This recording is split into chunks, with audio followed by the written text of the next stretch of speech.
start that. I'm going to turn my camera off, and right when we hit 6 here in less than a minute or so, Laura, it's all yours, and we'll go from there. Sounds good. Thank you.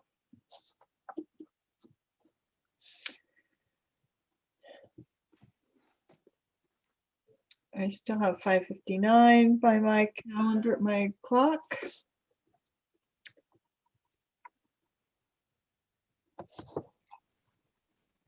So to the guests that are here for public comment, right before we go and start the meeting, just reminder, we will ask you when you're introduced, turn your camera on at that point, unmute yourself, and then you'll see the timer for the 3 minutes. And then if you could do your best to honor that, and we'll go in the order in which we received them. So the first will be up is Michaela, then Brittany, then Maria. Then we will be reading, then we'll do Natalie if she is here. She looks like she just showed up.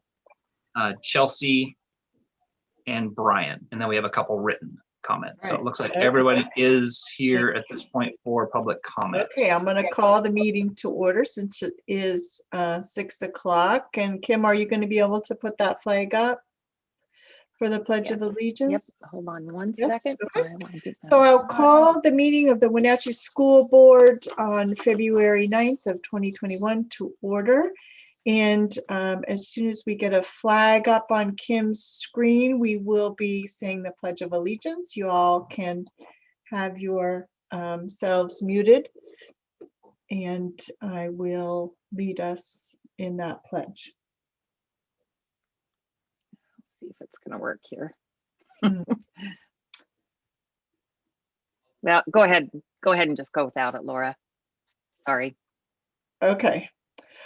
I pledge allegiance to the flag of the United States of America and to the republic for which it stands, one nation, under God, indivisible, with liberty and justice for all. Thank you. You got it. Last I second. did. All right. Next on our agenda, we have the consent agenda where we have our meeting minutes from our January 26th meeting. We have vouchers and payroll, personnel report, surplus report, and enrollment in financial reports. Is there a motion to approve the consent agenda? I move approval of the consent agenda. Thank you, I Michelle. will second that. Thank you. Okay, so a roll call vote, please. Michelle, Aye. Martin, Aye. Maria, Aye. Julie, Aye. and Laura is an aye as well. Thank you. So now we come to the portion of our meeting where we will be taking citizens' comments. It's my understanding that we have 8 people signed up for that this evening. Kim is our timer. You can see the 3-minute countdown in her picture frame. So as you come on, if you would introduce yourself and give us your address and limit your comments to 3 minutes, that would be appreciated. And Ron, I forget who you said was first. Was it Michaela or Brittany? Michaela Garcia is up first tonight. Okay. So go ahead and you should be able to unmute. There we go. Thank you. Oh, You're on. Hello, my name is Michaela Garcia. I'm a 5th grade student at Valley Academy. Thank you for allowing me to speak tonight. I can't do this. Yes, you can. You can do it. Take a breath. You're all right. You got it. You got it. Oh, sweetie, you're good. You got this. You can do it.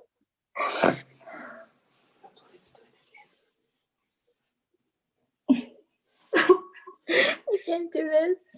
I believe in you right here. Michaela, if you want to take a minute and just relax, take some deep breaths, we're happy to come back to you in a few comments. Is that okay? Yeah. All right. No, Okay, that's- you can turn your Okay. camera off and mute yourself for a second. We'll come back to you after a couple more comments. We'd love to hear from you, so just take your time. All right, so we're gonna go to Brittany Stevens.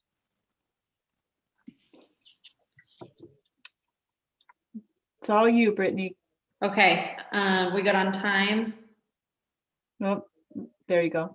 Okay, hi. Hello, Dr. Gordon and Wenatchee School Board members. I'd like to thank you for giving me an opportunity to speak tonight. My name is Brittany Stevens, and I'm the music teacher at John Newberry Elementary, as well as the Wenatchee Internet Academy.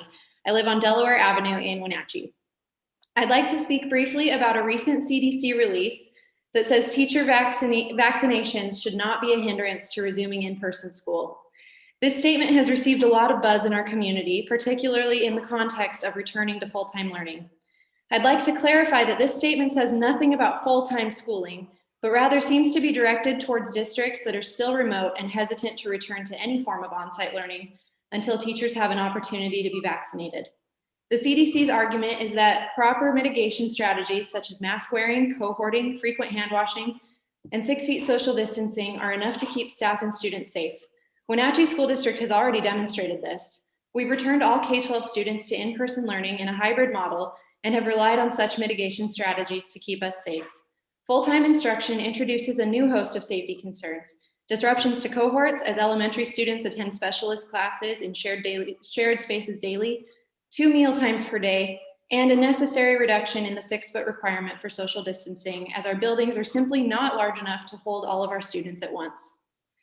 Another statement that I've seen a lot within the community is that 6 feet social distancing is a guideline rather than a requirement, and that the language from the state that 6 feet should be observed wherever feasible should heavily emphasize the feasible.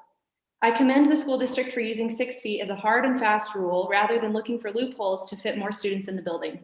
I interact with every Newberry 2nd through 5th grader on a daily basis as I help them line up for their classes in the mornings and afternoons.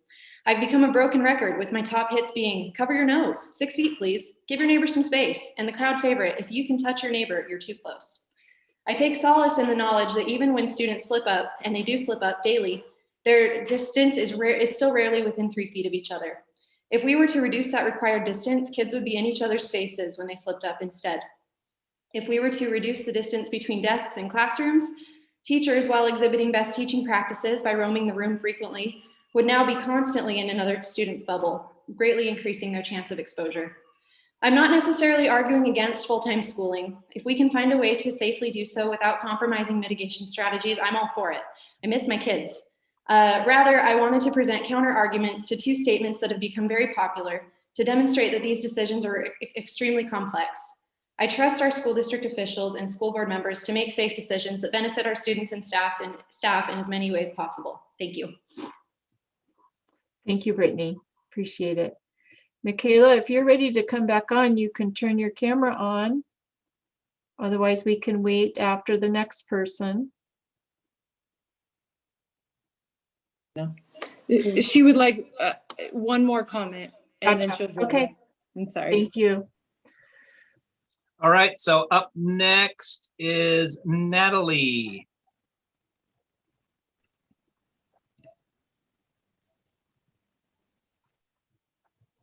Good evening. Good My name evening. is Natalie Mahler, and I live at 616 Easy Street. I'm commenting tonight to talk about OSPI guidance and how it was revised on January 25th. I think at the last school board meeting, there was a lot of commentary about what guidelines were and not a lot of conversation about what they were not. I know that earlier in the year, guidelines were much more formal and mandated. In fact, the 6-foot rule was mandated. I'm grateful that the 6-foot rule was a mandate. However, on January 25th, the state revised its guidelines. It included the 6-foot rule in a long list of guidance, and it emphasized in an introductory paragraph that not all of these guidelines will work in every school. They also emphasized that there is space to work with what schools can do. I have 2 children currently enrolled in elementary school. They have been going since November, and their school is running wonderfully. I see the younger children, especially in elementary schools, who would benefit greatly from all-day instruction. There are many things that we can do to maintain 6 feet of space within the schools. And I'm not advising that we reduce that limit, but I am seeing that there are ways that we can provide flexibility. And since it is no longer a mandate, I know that teachers have been concerned that they'll be in shared spaces. We have seen other school districts around the country rotate teachers instead of classrooms so that teachers are not having large groups of students come and go from their music or their PE or their art classes, but instead having the teachers come to the students in order to preserve safety. We also have lots of evidence from districts that have been going for all year that the mitigation strategies that are currently in the revised OSPI guidance are allowing students to stay in school all day and eat 2 meals safely. When I read the OSPI guidance, I'm surprised that we're still talking about meals being dangerous. We have schools that have been open and they have been eating meals, and all of Eastmont right now, the kids are eating meals and they are staying safe and the rates are not dangerous. Just my comments and my perspective. Thank you for hearing me tonight. Thank you. Appreciate it. Okay, Michaela.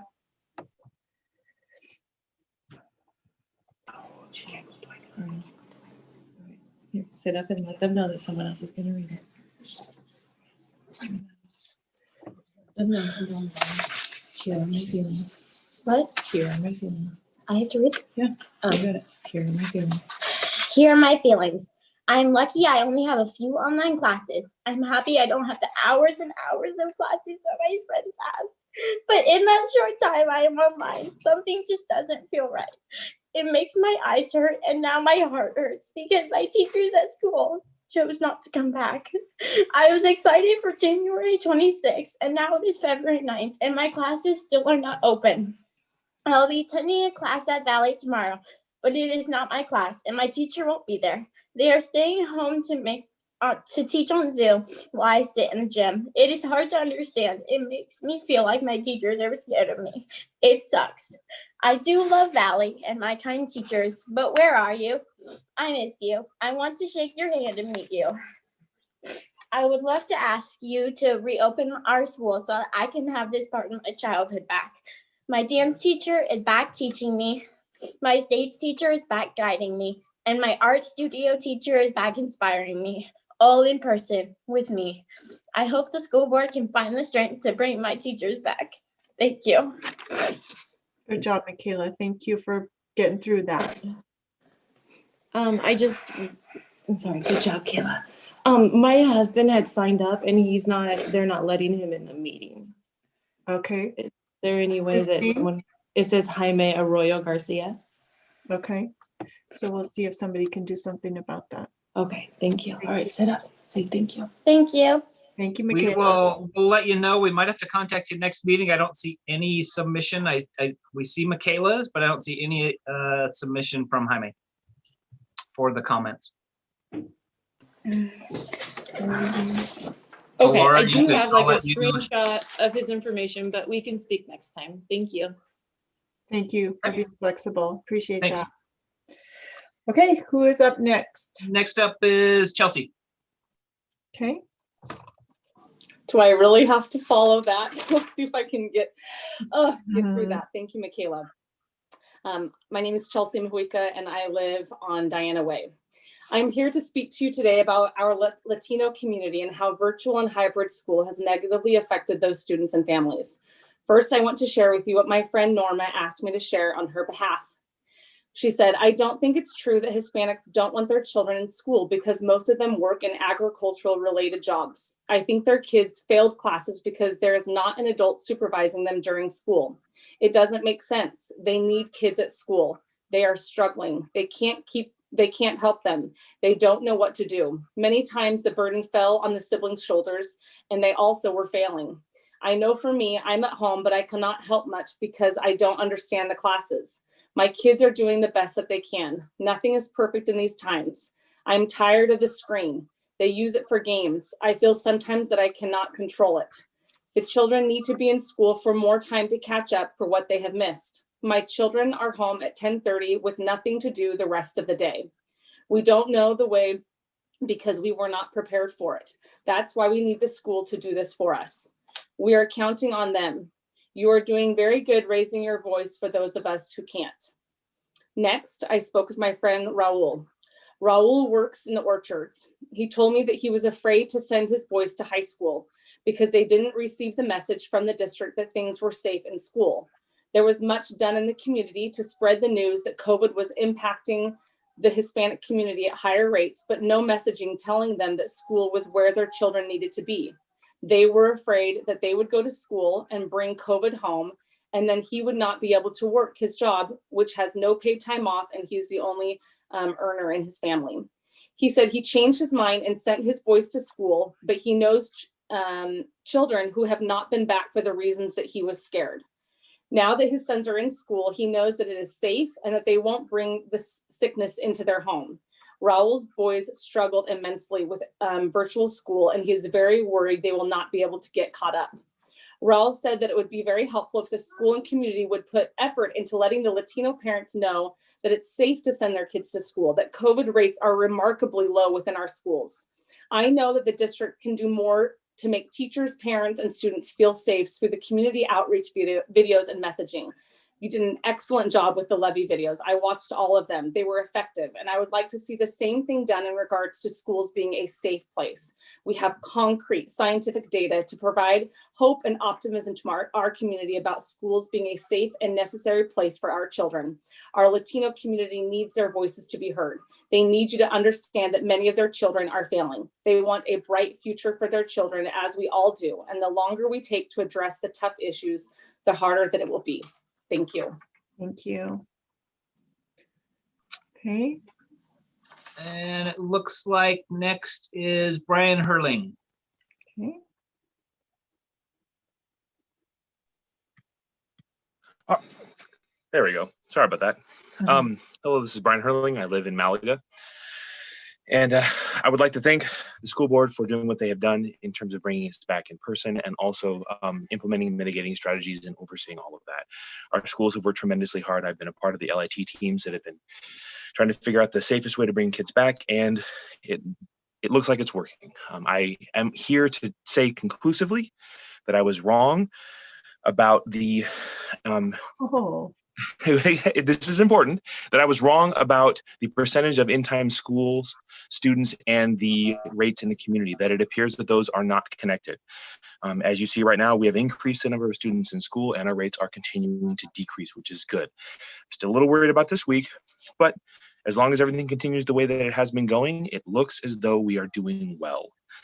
I do want to say, though, that I've looked at the data a lot, and for those people who look at certain school districts and say that they are doing things differently and have a lot more success, I would like to remind them that there are far more variables than just what those schools are doing. The socioeconomic status of the districts, the ventilation side of the schools, the rural nature of certain school districts, all of those contribute to the COVID rates in ways that are very difficult to disentangle. And so I would caution people who want to look at a few places and try to make conclusive statements from those few places that it is more complex than you think.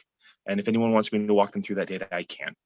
I would like to advocate as much as possible that the school district continue to put pressure, as I know you are, but again, continue to put pressure on the health district to allow more of our teachers who are on those higher level tiers to be vaccinated. Currently, we are stuck where many of the teachers in my building would like to receive vaccinations and they are just below the threshold. And at the beginning of this week, there were still 600 slots left available for COVID vaccinations. They have since filled up.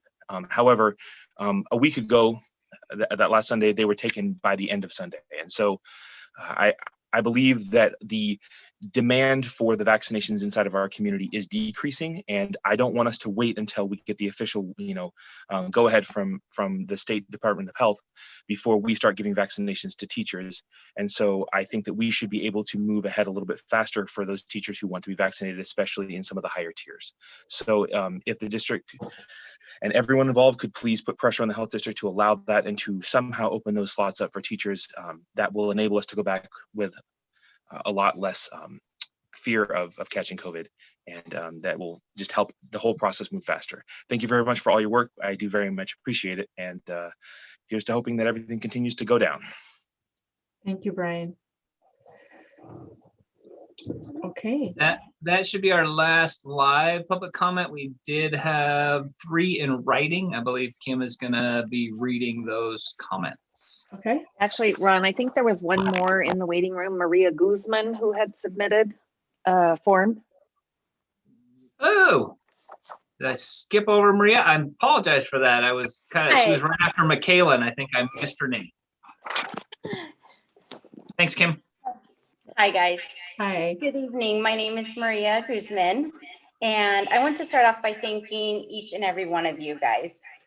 I want to tell you a little bit about myself.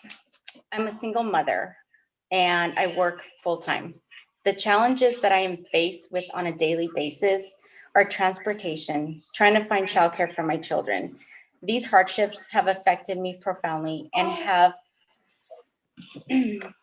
forced me to have a poor quality of life. There's a lot of families going through the same situation. I would like to take a moment to read a quote from the CDC Director, Rochelle Walensky. States that there is increasingly data to suggest that schools can safely reopen, and that safe reopening does not suggest that teachers need to be vaccinated. Walensky has previously said that schools should be the first to open and the last to close in the pandemic. A study from the CDC published late last month and found very little evidence of the virus spreading in the schools in the US when precautions were taken, such as wearing masks and social distancing. Our kids are meant to be in school. They learn better in school. The significance of this is that I have known families, especially in the Hispanic community, where their son or daughters are suffering through severe depression and going through anxiety. These families are seeking counseling, and where are these? They're receiving medication. And so parents have to work under a lot of stress, and a lot of these parents have jobs where they're not allowed to leave early. So if they leave early, what happens? They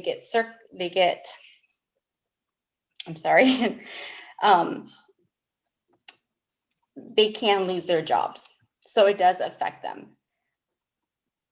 They can't physically be there for their kids. So families have to make a choice where their kids have to take care of their younger siblings, and they are left with all the hardships, and kids need to be kids, not parents. So I ask that you guys open up the schools full time for our kids to learn. And we have to start today, or else what is the school district going to look like 6 months or even a year from now? Let's open the doors and go back to normality, even if the rest of the world is not normal, but let's make it normal for us, our students. It's a small step, but it will impact them in a positive way. And I'm in so many levels, kids have been stripped away and fear has been embedded in them. Let's not do any more damage than what they have endured. The school district can make a difference, and it starts off with you. Thank you for your evening. Thank you for your time. Thank you, Maria. Appreciate it. Okay, was that we have the written comments. Now we should have the written ones that Kim will read. Thank you. Okay, this one is from Maria Vasquez. That's not who just went. No, that was a different one. Okay, sorry. It says, first of all, I want to thank all the school staff and the other members of the community for rebuilding our schools. Our fear that our children would return to school was mainly that they would get infected, since they could affect my family, and mainly my husband, that he would get sick because he is the only one who works and the one who provides the sustenance to our family. But for the sake of my children, we say send them to school, since the online classes were affecting them drastically. We are happy with how the school staff is carrying out the sanitary measures to keep our students safe. And I want to thank the transportation department for taking sanitary measures and for taking our children to schools. Thank you all for making this possible. That one. Thank you, Maria. Okay, this one is from Matt Van Bogart. I'm writing as an advocate for all the children needlessly suffering across our district because Wenatchee School Board District has no plan for full-time in-person education. Reports of declining acumen and regression in subjects such as reading, math, and science all lead me to believe a year of education is gone, lost forever. As I said last week, our children are receiving 25% of the education they were receiving 12 months ago. An article in the Seattle Times caught my eye. It outlines how Randy Weingarten, president of the American Federation of Teachers, is strongly advocating for getting teachers back in schools. Article excerpts. Young children unable to learn productively via screens, low-income students without reliable home internet, those with disabilities and other vulnerable groups have been hit hardest from lack of access to the academics and social services only school buildings can provide. We have got to get this done. Weingarten said of resuming in-person education, something she thinks can be accomplished safely even before teachers are widely vaccinated, provided certain conditions are met, such as in-school virus testing. Another article published on CNBC quoted the head of CDC Director Dr. Rochelle Walensky as saying, there is increasing data to suggest that schools can safely reopen and that safe reopening does not suggest that teachers need to be vaccinated. Vaccinations of teachers is not a prerequisite for safely reopening schools, she added. The article continues.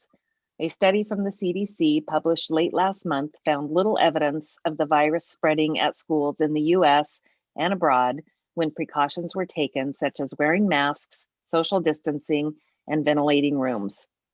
We know a committee is in place to work solutions to this problem.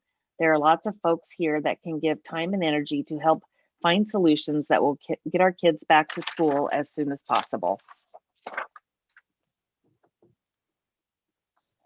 Okay, great. Thank you, Matt. Appreciate those comments. All right. And one more. Oh, sorry. One more. Desiree Jones. Okay. As a parent of 2 children in the district, I feel compelled to post a comment tonight. I have remained patient thus far in the school year, but feel as though it is time questions are seriously considered and answered. I will only concentrate on 2 main questions, but have many as I see my kids being negatively affected this school year. Speaking with other parents in the district, I was told the school board was only recently aware of the alarming failure rate of high school students. This was more than alarming to me. Question number 1, once the school board was informed of the astronomical rates of failing high school students, what was done in response? How is the school board holding the district accountable? Working in healthcare analytics for the last decade, I have very rarely encountered situations where large decisions were made without subsequent monitoring of objective data, metrics that could clearly be impacted positively and adversely by the decision.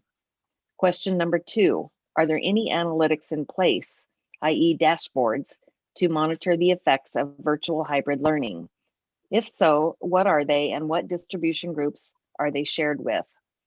I think of metrics that are objective, failure rates, iReady scores, average grade per class per group, elementary, middle school, and high school, average rate of late submissions of assignments, average rate of school absence this year compared to prior years. Data needs to be the forefront of conversations that are related to returning our kids to a full-time in-person model. COVID stats are kept and monitored so closely. Where are the statistics on other vitally important metrics? I want to be sensitive as I realize this situation is highly complex and convoluted, but feel like parents are owed a response. Some of these children will never recover from the adverse outcomes and bad habits formed. The longer we wait to make a bold move, the more children we can add to that list of permanently damaged. Okay. Thank you. Sobering comments, to be sure. So moving along, we have special presentations and Laura, Yeah, Can I suggest, since Paul sent out that presentation that I thought was really helpful and may answer some of these questions, that maybe if it's possible, could we move things around and let him do that a little bit sooner? Just a thought. are you speaking about the which presentation? The one I sent just right before the meeting that he was going to share as part of his superintendent comments. Paul, I don't know if you have an official title for it. Just kind of our Smart Start Restart opening. So it's up to the board if they want to adjust the agenda. I think usually we adjust the agenda at the very opening if we have to do it, but you know, It's just a suggestion. We're also willing to, you know, to still tune in, you know, but I mean, it's up to the rest of the board and Paul. I like the idea of being flexible. And I appreciate the point that there may be people tuned in now that would benefit from hearing the presentation that was intended for the latter part of the agenda under superintendent report. Is that correct, Paul, when you were going to be doing that? Correct. Yeah, correct, Laura. Would you mind? No, no. Switching it up a little bit? Nope, not at all. If that's the board's desire, take me a second and I'll screen share here in a second. Do you want us to do that, Laura? Unless somebody else has another thought, Maria or Martin, you want to weigh in on that?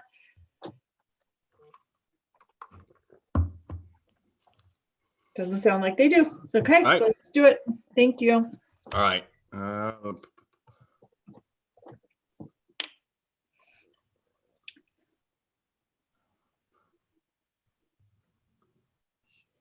Can you see my screen? We can. Okay. Board, community, thank you. I sincerely appreciate all the comments. You know, and as the slide says, we hear all of you, and we're absolutely committed to regular, you know, smart restart updates during school board meetings for the public. We'll continue to review and reflect the current thinking, information from local, state, and national. Continuing to collect and evaluate feedback from the diverse stakeholders and regularly evaluate our smart restart path forward. So continue to commit to that we're transparent, that we're in front of the board, that we're talking with our board, and the board has opportunities to hear from our community members through a variety of ways, through emails, through public comments, and other forms. But that this would be a place that we're making sure that we're continuously communicating with the board in our community on as to where we're at. Throughout this entire time, from way back in March to today, we've continued to stick with these guiding principles of, you know, the physical and social emotional well-being of our students and staff, the academic well-being of our students, but also making sure that we're slow and methodical about our decision-making to ensure that we move forward and not backwards. And this was something that was really important to the board as well, that we don't go out in front and then end up having to regress at all. So let me be clear about our intentions for the remainder of the 2021 school year is to stay the course with a hybrid instruction through the 2021 school year and continue with our WIA option as well. Why? We've brought back a higher percentage of students than the vast majority of school districts in our state and throughout the country. We've returned students safely that have limited the positive COVID or close contact because we've strictly followed the mitigating strategies. We've worked collaboratively with our associations to safely return students and staff to our buildings without the management employee grievances that have happened in neighboring districts around our state and around our country. Listened and will continue to listen. I believe that the Wenatchee School District has been a leader in the state for safely returning students to our schools and continuing our current approach to how we've approached this situation. But our intention as we sit here today is that we would continue our hybrid learning. As many people quoted the new CDC director and others from CDC, the fact is, the doctor said, you're right, it is safe to return students to school in a manner in which we've done it, where you're following all the mitigating strategies. Those are really important to remember. Intention for our fall, our hope, our intention is that we open our school doors for full instruction in the fall. That is our absolute intention. The transition to full-time in the fall will allow the healthcare system and the necessary time to vaccinate our school staff. As we heard Brian speak about earlier, the vast majority of our staff are not vaccinated. We'll continue to work with our health officials to evaluate the mitigating strategies and guidance. We'll continue to transition from part-time, hybrid to a full-time in-person learning. But I want to remind everybody, you've all seen the Swiss cheese analogy. It makes sense, and that's why doctors and CDC and countless others continue to follow it. It is through all these mitigating strategies why we've been safe, why we've been able to continuously reopen, from the physical distancing, stay home if you're sick, masks, hygiene, avoid touching, limit the crowds, testing, ventilation, all of these different pieces, all the way to the end of vaccines. But all those pieces are listed within the current CDC guidelines. These are the current Washington State Department of Health guidelines that were listed, that were spoken about tonight and in previous. We've linked it, the PowerPoints on our board webpage for the agendas, for the board agendas and documents. So it's all there. These are taken directly. There's no editing of the information. But here are the principles for reducing potential exposure. And again, I want to highlight, this was the update from 1/25/21. So this is the newest information that we have. Again, keeping ill students out, using cohorts, physical distancing, minimize close contacts, less than 6 feet with other people, hygiene, protective equipment, environmental cleaning and infection, improve indoor ventilation, isolation, low risk spaces. Outdoor spaces are safer than indoor spaces.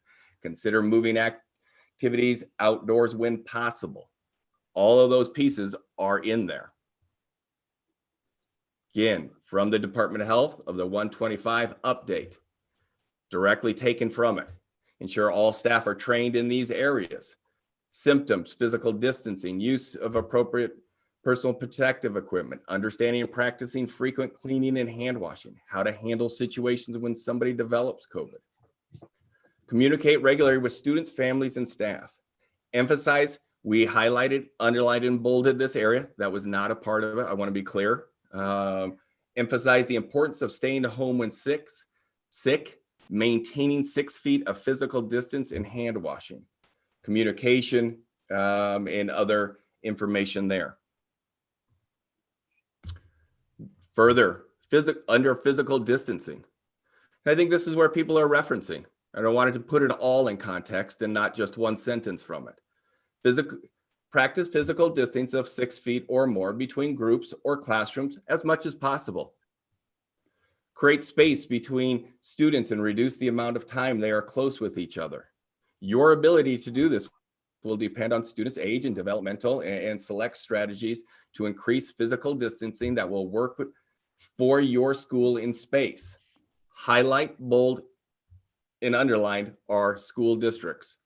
Maintaining 6 feet of distance is most important when students or staff will be engaged in something for more than a few minutes, like class, reading, or quiet time, or eating lunch.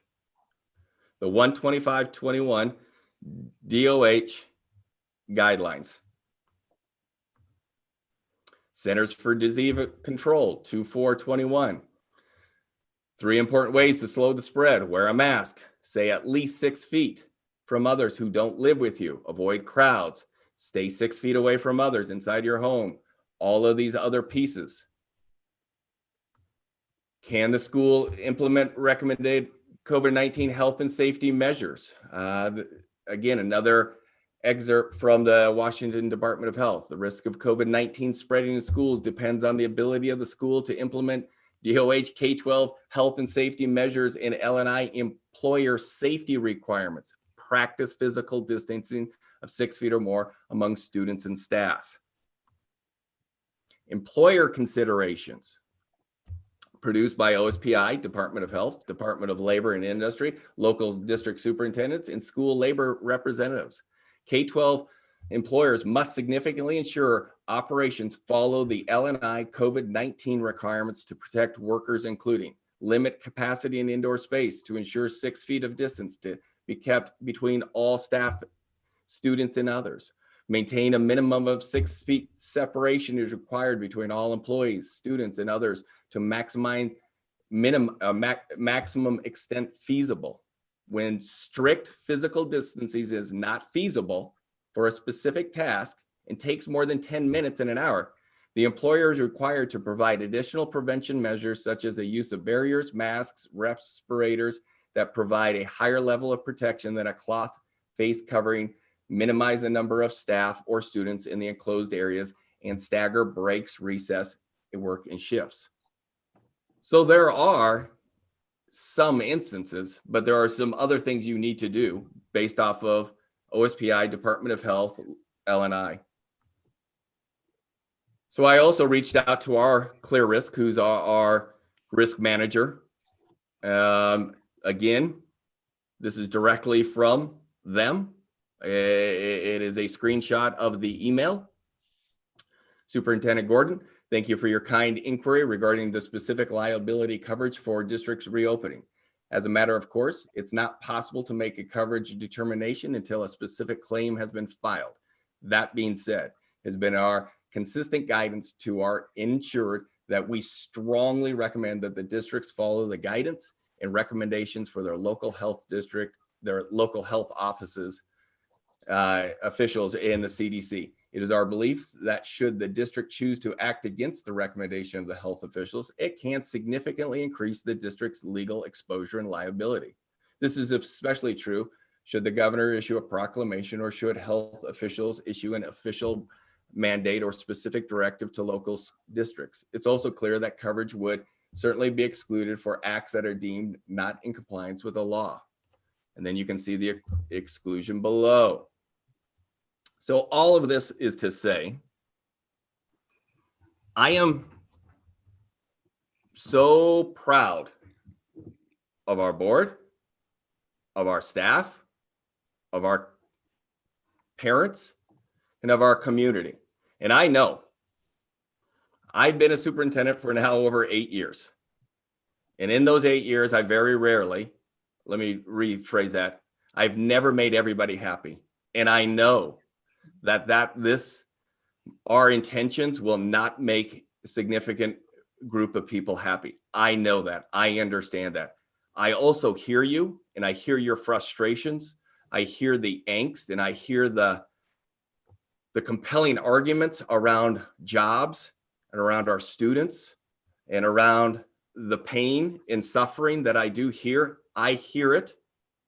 We're trying to make sure that we're hearing everybody throughout our entire district, a district of 7,600 students, a district that's comprised of 51% Latino, 48% white, 1% indigenous, Black, and Asian, a school district that has 61% free and reduced, 24% English learners, over 500 students who are homeless, over 1,200 students who come from migrant families. All that to say is we have a diverse students and diverse needs throughout our district. And for the board, for myself, our job is to look after all of those students, our 1,300 employees who have a range of age, and health abilities. But I am exceedingly proud of where we're at. And I know others may not think we're leaders in this area, but I define the leaders in this area that continues to bring students back, continues to bring students back safely, continues to work with our associations in a manner that creates a collaborative approach, continues to support our students academically and social emotionally, continues to listen to our community, because there were times early on when I had a number of staff members who were not happy with us. When we chose to move forward, we chose to make those decisions.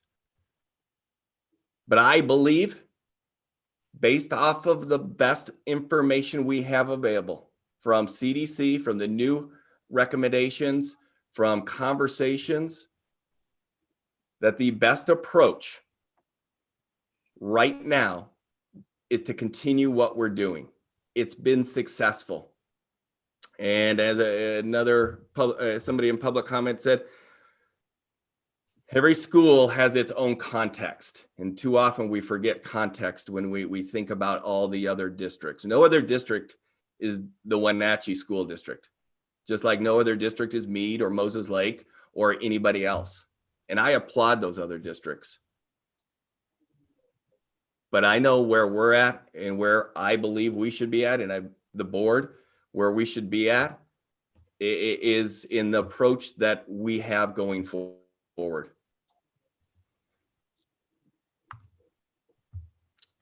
I'm going to stop sharing my screen. And board. Thank you, Paul, for being flexible and yeah, absolutely. moving that presentation. I think that was a good call. So thank you, Julie, for suggesting that. So comments. So I'll jump in. I appreciate you doing that and the flexibility. You've identified kind of the plan going forward for the year seems to be, and let's be clear for everybody, this is put together the recommendation of staff. This is not the board sitting in on the team to put this together. So I'm coming up to speed on this as well. I understand there's going to be some amount of hybrid approach for the rest of the year. Is there, we asked last time for sort of a matrix of at what point do we decide we want to adopt some of these more flexible measures? There is some wiggle room in some things, the 6 feet were feasible. At what point in certain grades have we looked at all the mitigating strategies in detail as far as bringing teachers that can circulate rooms versus having kids circulate? And is there, I guess what I'm trying to get to is I understand there's going to be some level of hybrid and in-person, but are you telling us this is as good as it's going to get? Or are you telling us we can still put together this matrix when vaccines are made more widely available and we look and explore some more of these spatial issues? Can we get at least K through 5 back before the end of the year? So I think the biggest piece continues to be, and why I highlighted again, the 6 feet is huge. In CDC and all the people that were quoted tonight also recommend that you have to have the 6 feet with the mitigating strategies to bring in-person back. And that's where I think we're best at. So one of the issues we've definitely thought about, okay, rotating teachers, people coming into the classroom. So even if you have 20 to 25 kids and somehow the math worked where there were 6 feet, there is no room for a teacher to walk around. So as long as we're good with a teacher being literally plastered against the wall and no movement, because that teacher, the adult, is the one who has probably the highest risk of infection. Because we know students carry it, younger students, to which you were speaking to, Julie, they definitely are carriers. But the adult is the one who because we've broken the 6 feet, and you're going to break it on a regular basis. If you're putting 24 kids back into a classroom, we just need to know that you're going to break 6 feet for that adult all the time. Because that adult, I mean, just teaching itself, Even in the AM PM, the AM PM, that allows the teacher to have some ability to move around the room and still keeping the distance. If you have 24 students into a classroom, that is not there. And until they remove that 6 feet, and with much clearer language, I don't see the wiggle room, because I'm having up my slide here again, literally the one under physical distancing, where it says maintain 6 feet of distance is most important when students or staff will be engaged in something for more than a few minutes, like during a class, reading or quiet time or eating lunch. The flexibility, because we were really talking about this during passing periods. This was a big conversation about, oh, this is what they meant by the 10 minutes. Passing periods was a great example of that. It's quick. You're going down to 100B and Billy's going down to 200, and there's a quick interaction. And that is what they're determining is okay. That's the safest possible place. So for me, this is the best place for us to be for the safety and well-being of our students and our staff.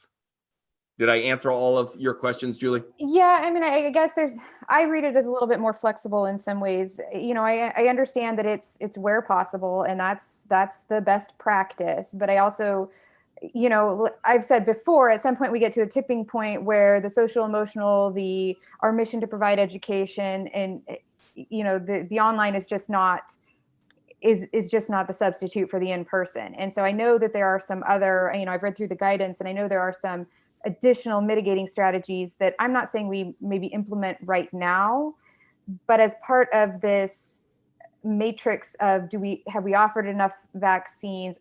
And because I know they offered the idea of masking plus shields or something if the teacher had to be in those, because, you know, I agree, they're going to be in those exposures. I also think because of our enrollment, we're going to have smaller class sizes at all levels. So, you know, I don't want to get into too much minutia right now, but it is, you know, it is making me ask the questions of what have we, because you've done a good job of presenting, this is what we're doing going forward. But now seeing all this guidance and this guidance continually changing and everyone's seeming to be on board that yes, in person is by far the best. I just want to know and have more confidence that we've vetted it all. And then if this truly is not going to work, what are we doing to bridge that education gap? Because I agree 100% that, you know, the kid's day is not structured in any way, shape, or form.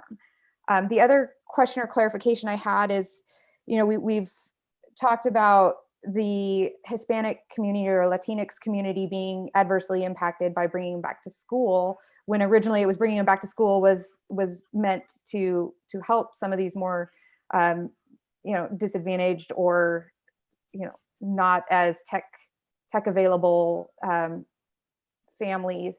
What messaging now are we giving them that school is safe? Because now I'm becoming concerned that we push so hard the message, stay home, stay healthy, keep everybody healthy. Are we doing a good enough job getting the message out that school is in fact safe? Because I mean, we have the statistical data to support that school is probably the safest place in the community right now. So I guess more information about what are the impediments to opening back up, at least at certain levels.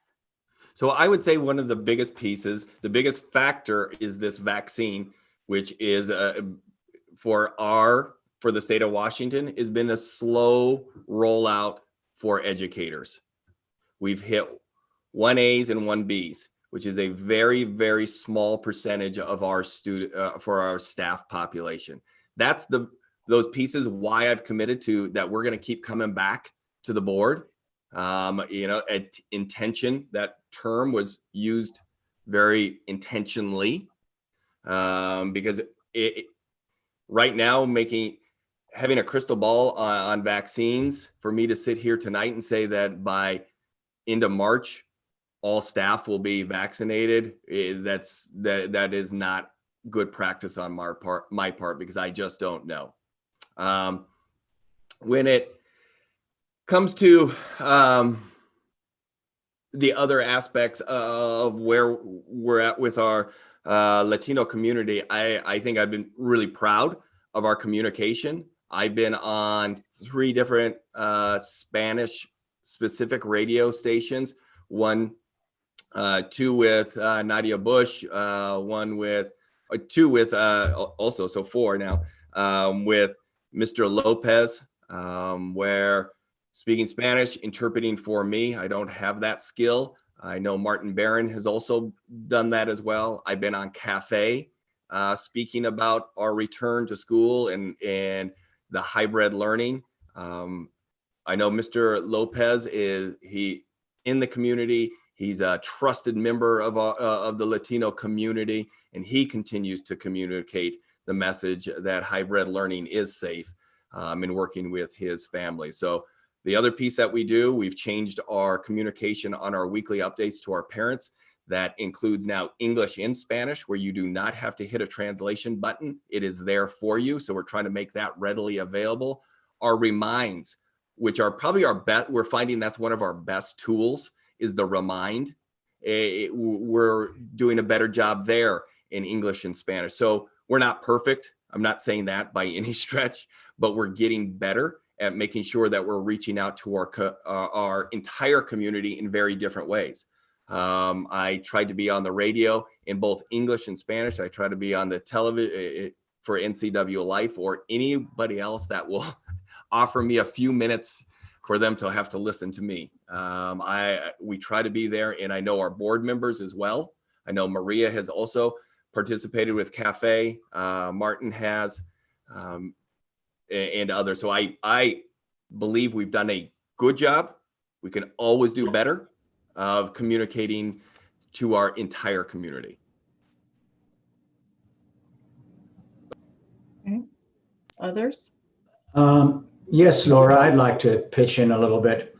I hate to use the word never is one. And the second thing, it's always possible to be better. And we have to recognize that. A word that several of our citizen comments, helpful input, they use the word complex. And I think we need to recognize a couple of things. As we, Wenatchee School District, a part of Wenatchee, a part of Washington, a part of the United States, move forward, it's the whole community surviving together and staying stable in managing the pandemic that counts. So vaccines are part of it, and we, to the extent that adults, meaning teachers and employers, can be vaccinated, that will create more stability and resilience to handle the infection.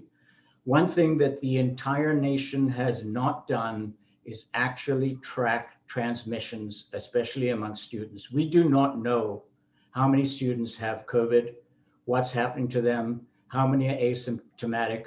We just don't know what's going on in that group. I'm not saying that we have to be scared about it. In one sense, hopefully they're more resilient in their own health, but we don't quite know under the water where things could go if we were careless. So as we move forward carefully, I think those are the things we've got to look at. And that's part of the methodical, measured approach that I think the board and district the board supported, the districts used. So we'll learn, and things might change between now and the 1st of September. And if that's the case, there may be things that we can do that we can't imagine right now. So that's why I said I don't ever want to use the word never. But in terms of complexity, you can't just change one thing and say, well, I'd like this age group to come to school. Transport gets turned on its head. Scheduling gets turned on its head. You've got a limited number of teachers. You've got equity if you have a bidding war as to who gets to come back to school, which we have heard about in other areas. So when you make a change like hybrid, think of how all the furniture got moved around. Think of how we have storage containers outside schools. Think of how we changed everything to have one feasible solution. You can't quickly flip a switch and turn the thing around on a dime. When we change the pattern, it's going to be pretty complicated. Now, I'm not going to say it's impossible. I'm not going to say we shouldn't do it. We should always look for that unexpected opportunity. But I do think we've got to recognize that if we make a change, it has to affect all of the levers, all of the wheels. They have to work together and be consistent, and it's got to be integrated.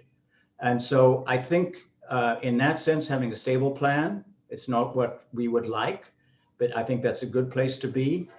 And then my final comment is we should always be looking for every possible mitigation that we can do. And that gets back to always wanting to do better. So I wanted to put it in context of how you look at a total system and how that total system can make decisions. And let's be open-minded about what we can do. That's my pitch. Thanks. And Martin, I agree with you, and I understand that we can't. I'm not talking about let's bring all the kindergartners back and the rest of. I'm specifically speaking to that bandwidth that makes sense. The elementaries all run. You know, it was ironic that the day after our last meeting, I then get, and I don't know if you all got them as well, but because I have elementary students that we're having transportation issues, carpool if you can. And so that's what I'm talking about is if we could bring all the elementary, all the K through 5s, because all of our elementary schools are K through 5s, that would reduce, 4 bus transports a day to the elementaries, which already have their own separate designated things. So I am thinking in terms of the whole system when I'm talking about bringing what I don't see how. I do think we're probably stuck in hybrid for sure for middle and high school in some way, shape, or form. But where I would like to see more emphasis, if we can, is if vaccinations get to a point where we're comfortable that folks have been offered, and I've understood the district and Paul's position to be, we just have to be comfortable that they've been offered to people who want them, not that we're not mandating that everyone get a vaccine. And I think the community needs to be clear that we're not mandating vaccinations of the staff, but it's when we feel comfortable that they have had opportunities. And so I'm hopeful, maybe it's too optimistic, but I'm hopeful that maybe we get to spring break and there's been good vaccinations and we've got transportation logistics to get out, that we can get this band back. And I agree, we've gotten comments from other districts that are talking about bidding wars and things like that. If it doesn't work, it doesn't end up working. I want to make sure that we've vetted the options before we put the nail in the coffin and just say we've punted to next fall. And then I want to say, if we've put that nail in the coffin, what are we doing? Or while we're still evaluating, what are we doing to bridge that gap? Because there's a very serious gap, and my own kids' report cards reflect it. So that is an increasing concern where I don't like splitting our focuses, but our mission is education, and I'm struggling with how best we provide it. Yeah, Julie, I'm quite happy with maybe, because it might happen. But I do want to say that even let's take all the elementary schools. That would be an immense logistical change that would take a lot of resources and time. If we can do it, that would be great. If we look at what we've got right now, it doesn't look like we're there yet. One of the other things that I think people have been concerned about is giving families 1, 2, 3 weeks notice and doing U-turns and shifting things around, because, and I'm not talking about Wenatchee, I'm talking about the nation. People have wanted to do things, haven't been able to execute, changed their mind, went backwards and forwards. That can be almost more damaging. So yes, maybe, hope, all of those are great. I think to give a firm commitment that it is our absolute goal to be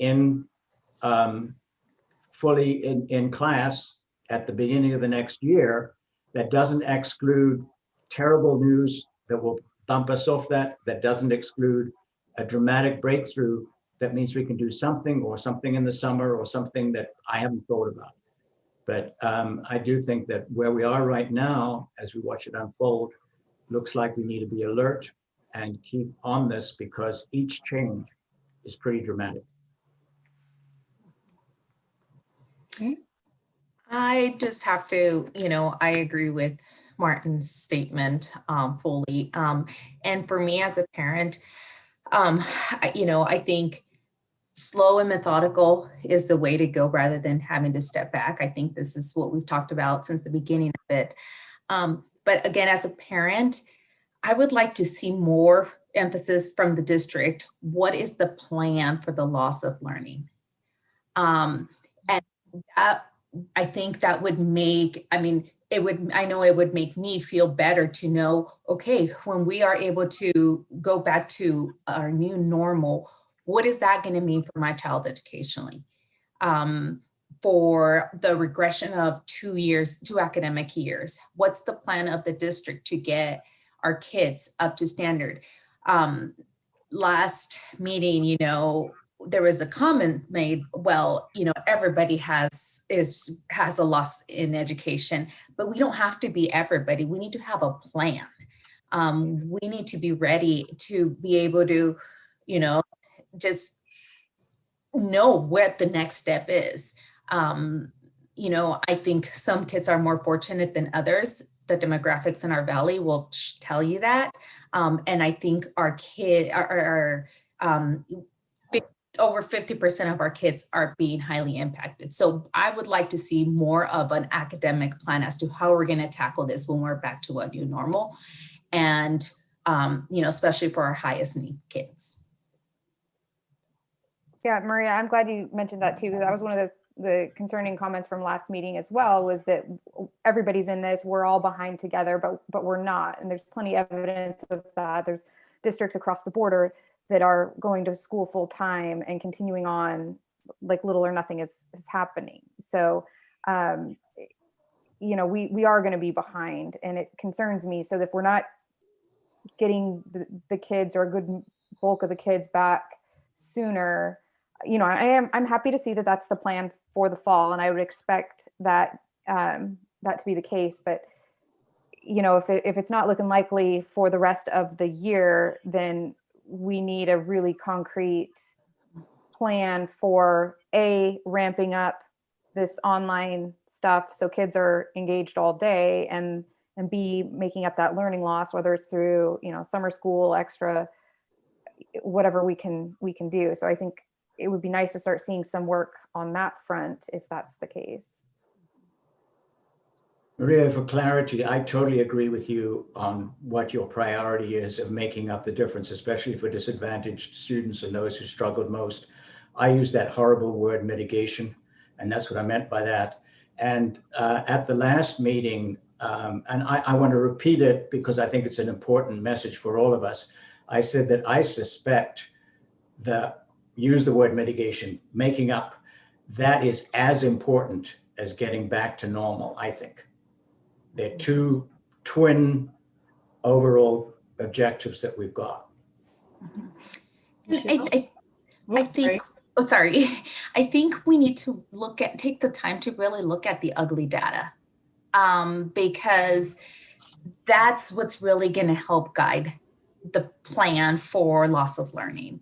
Nobody wants to, we hear it through the grapevine, 50% of our high school kids, don't quote me on this because, but the failing grades, but we can't just continue to, look like everything's going to be okay, positive. We really need to take the time to really look at what this year and a half really means for all of our kids, and how is that going to be tackled. For me, the simple hearing that, oh, we're going to have summer school.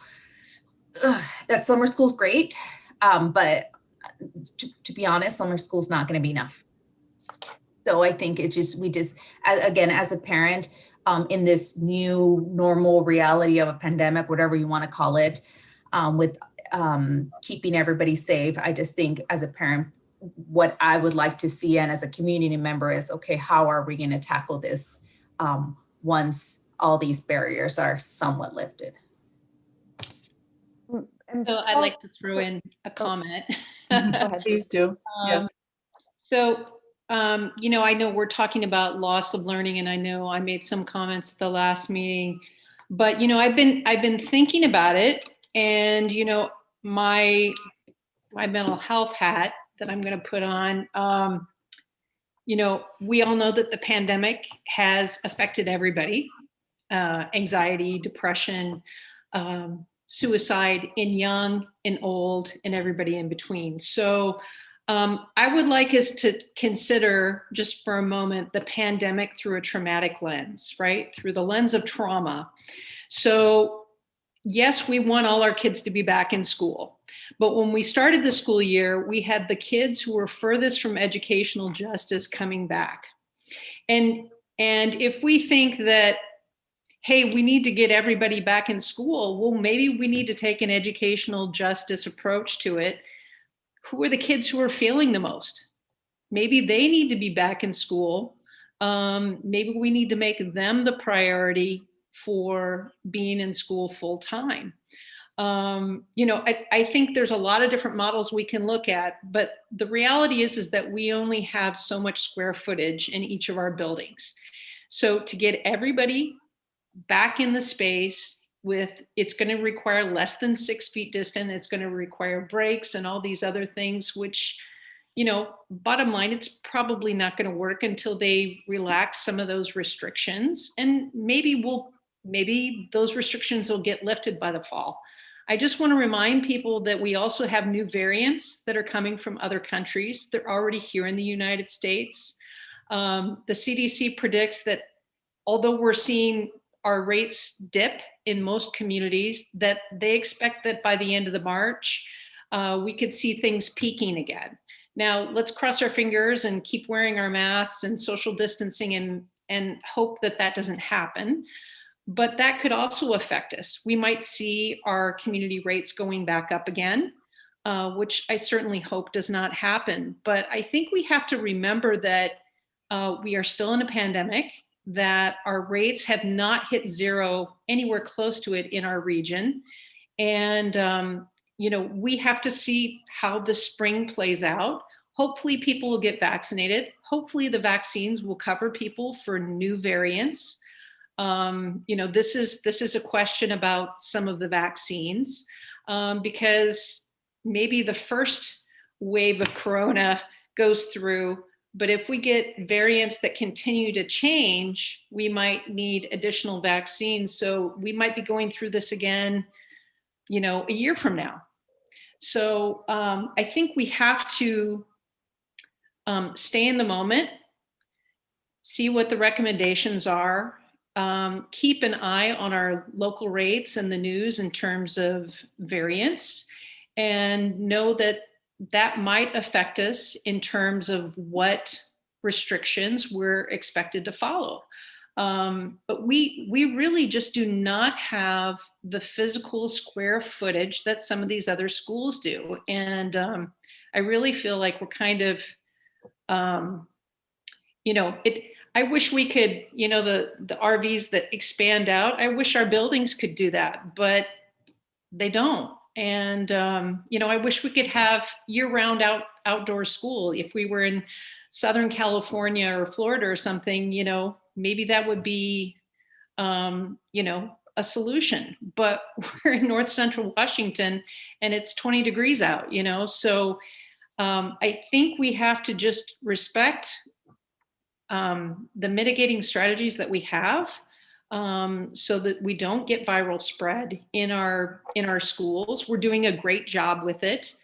Let's continue to make sure that we stay safe. And if our communities continue to do well in terms of viral infection, then maybe we'll see the guidelines backing off from 6 feet to 4 feet to 3 feet.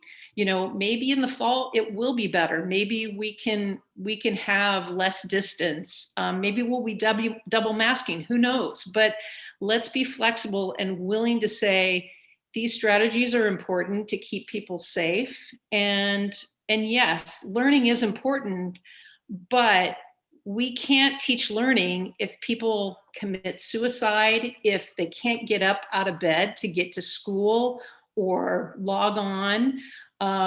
So I really appreciate that we have a lot of social emotional learning going on to support not just our students, but their families. So this is hard, I think we're trying to do the right things, But this is a huge mental health piece. It's not just the virus, because it's affecting everybody, and everybody's getting exhausted. We all know that. Learning is important, but being alive, I will say, is more important. So as Martin said, we really have to work together, our whole community. So I hope that we will continue to, yes, ask Paul, are we doing what we can do to get as many students back? But we might have to ask those hard questions of, okay, we have this many high school students who are flunking. Maybe those are the students that have to be in classrooms. I don't know. I mean, we have to ask those types of educational justice questions because those are the kids who are furthest behind, more than Maria's kids and Julie's kids and my kids. If we have kids that are flunking, they're probably more than 2 years behind. So we're going to have to ask a lot of hard questions, but if we're bringing kids back and we can't bring them all back for a full school day in every building, we have to ask those hard questions. Who's going to come back? I don't think it's automatically the youngest kids. I think it's the kids who've had the hardest time. So okay, that's my input. Thank you. Thank you. No, and So I don't, oh, sorry. Is it okay if I? Yeah, I would like to have a turn at some point, but go right Go ahead. I appreciate the thoughts of everyone who shared. I can see value in each of the statements that you have made. The loss of learning is important to me, and as is the mental health perspective and the educational justice perspective. I also want to make sure that we are brave enough to look at our data. That's something that we have not done regularly in recent times. And I'd like us to get back to it. I realize that data has probably changed due to the pandemic. Testing has changed, collection of data has changed, but even still, we should be looking at what we have and what's relevant to the situation. I also, I want us to be flexible and think outside of the box and not be, so convinced that we've got the final solution and sticking to our guns because, we've been successful so far and that must be what's working. So I'd love to have us continually scanning the horizon and looking for other alternatives. And Paul and some of us have talked about that already, and I'm not going to do that right here, but I might later. I'd also want to talk about brain research and the school to prison pipeline, which is another element that fits, another piece that fits in the puzzle. If we have research that says if kiddos are not reading at grade level by second grade, they're infinitely more likely to be residents in our criminal justice system. They're more likely to depend on social service agencies. They're less likely to go to college, and their income levels are greatly affected over time. Those are lifetime impacts. Suicide, of course, and the impacts of serious mental health are also lifetime impacts. So we need to remember that we've got more than, just a simple loss of learning. We are mitigating, we are monitoring, we are administering a system that is addressing the effects of this pandemic from which some people will never recover. And some of those kids are in our care. And I just want us to be mindful of that. Don't forget the littles.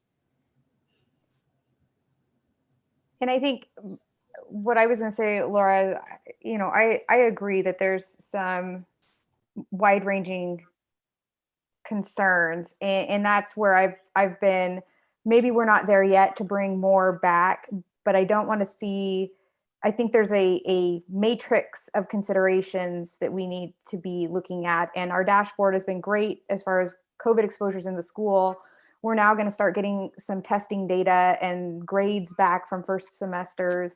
And that's going to provide us a real-time data of who's struggling. And maybe it's not bring all the littles back. Maybe it is bring the ones who are failing back. I feel like we've been given a little bit more flexibility than we had before by some of these updates in the regulations. And so I would like assurances that we are exploring those avenues, not to look for loopholes, not to put anybody's safety or health at risk, but making sure that we are pursuing avenues that are reasonable, that make sense for our district, not for Meade or Moses Lake, but that put the priority in the kids getting as many back as we safely can. I don't know if we're there yet or if there's room to go, taking some flexibility where we can, because we know now that 6 feet is not going to jeopardize our funding necessarily, or,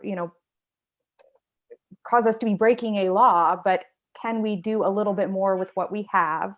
I want to make sure that we're exploring those options. And at some point, this matrix gets to a point where is social emotional health, is failing grades, are those things, have they tipped the scales enough to where we really need to be more bold in what we're doing? I realize again that probably, and I recognize there are additional variants out there that could change everything that we're doing. But based on the trends now, where we're going, those are some real concerns.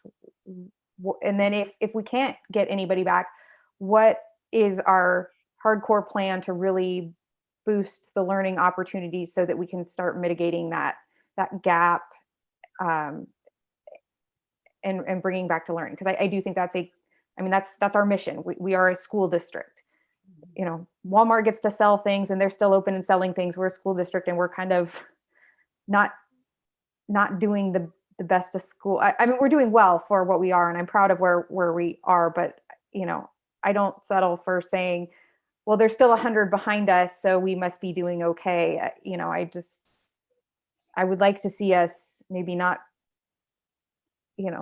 being the case, but certainly taking advantage of the paths that are being blazed before us, if it makes sense to do so. Yeah, I'll tell you what's hard. For me personally, when I've been processing, just a little, share, like maybe oversharing, I don't know. But, we worked hard, our staff worked hard, our team worked hard on getting kiddos back to school, face to face, to come to the point where we brought the K2s back, and then the 3-4s, and then the 5, we gradually worked up so that we had everyone in face-to-face instruction part-time. And so what was hard for me is to feel like we pushed through that and we got there and it felt like a win. And then all of 3 seconds later, we start getting the push for, well, why didn't you have us all the time? Why are we doing fun? I mean, come on. At first, to be honest, to those of you who are listening, it's like, come on, take a breath, people. But I get it.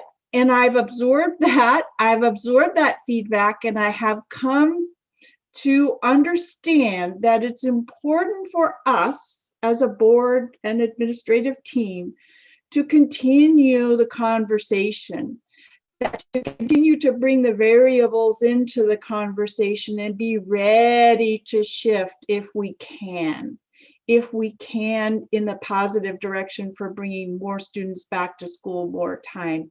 So thank you to those parents who are listening. At first I was frustrated with you, but I have come to realize that you have a great point and it's good to be pushed, and we should never, take too long to think, we've done it, we're good.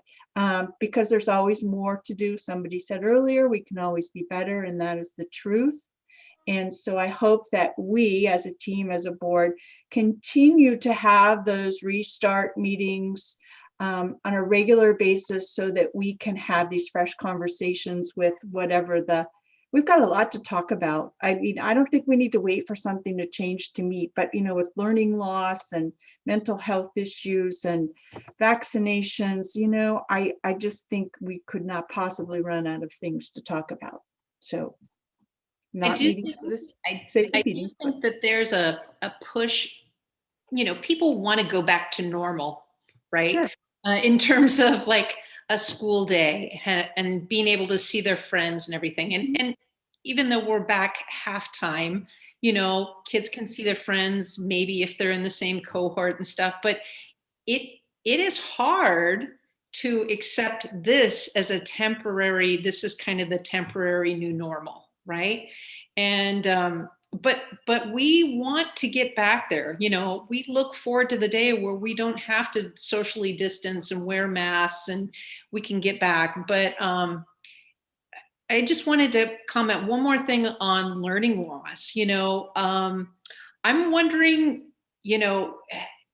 we can do summer school, right? But not everybody is going to do summer school. But, what kinds of things can we do to empower our parents, our families?